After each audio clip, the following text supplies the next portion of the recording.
the White House, United States Senator Stephen A. Douglas and former Congressman Abraham Lincoln. Douglas, the little giant, led the pack among his fellow Democrats, and while Long Abraham was perhaps not yet widely known enough nationally to rank as a top-tier contender for the Republicans, he remained an intriguing dark horse possibility for their ticket, perhaps, as some ardent supporters began whispering, for vice president.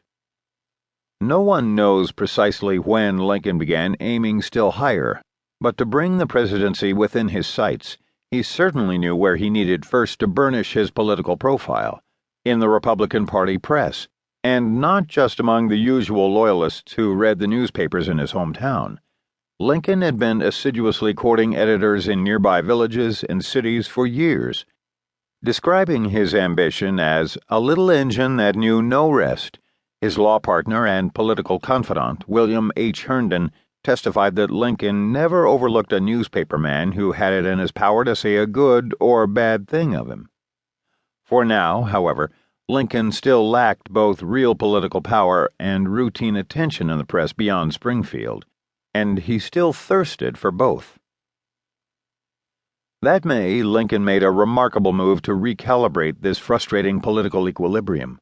The lifelong and voracious newspaper reader decided to become a newspaper owner as well, by acquiring a weekly journal complete with its own printing press and a politically compatible editor ready to churn out enthusiastic editorials lauding him.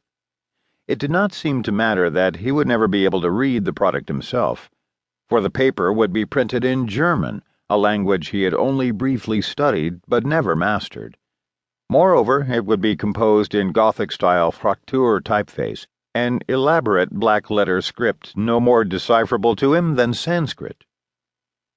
To comprehend what motivated this indelibly American politician to purchase a foreign-language newspaper he could never hope to comprehend requires a quantum leap of historical imagination, back to an era when the press and politics were profoundly interconnected, and newspapers themselves became more overtly partisan, more narrowly targeted, yet more deeply influential than at any time before or since. Abraham Lincoln's emergence as a newspaper publisher constituted but one example of the pervasive and sometimes incestuous relationships that grew up between politicians and journalists in the fierce battles for public opinion and government power in the decades leading up to the Civil War and beyond. That such affiliations, however common at the time, were still considered vaguely unsavory by some seems evident in how assiduously Lincoln kept his own newspaper investment quiet. Except for his private banker, his law partner, and but one fellow Illinois Republican politician, he seems to have told no one about the purchase at the time, or indeed for the rest of his life.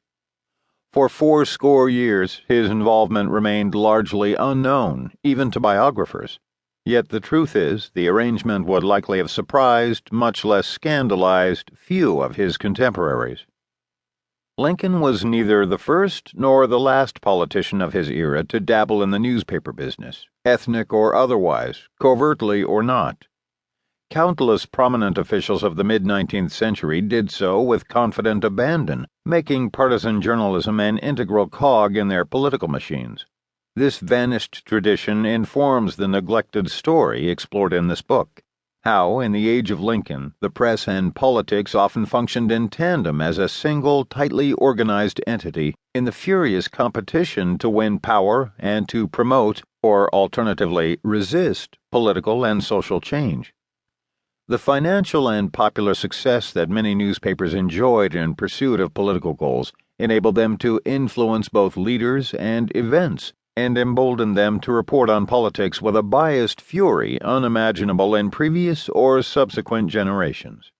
Not until the Civil War would precedent-shattering conflicts arise between government and the press, forcing these traditions into dramatic and perhaps overdue change. To explore these complex relationships and calculate their profound impact on history, this book proposes to re-examine Lincoln's political life through prominent period newspapers and their editors, focusing not just on how newspapers reported on and influenced his ascent, but how his own struggle for power, and that of most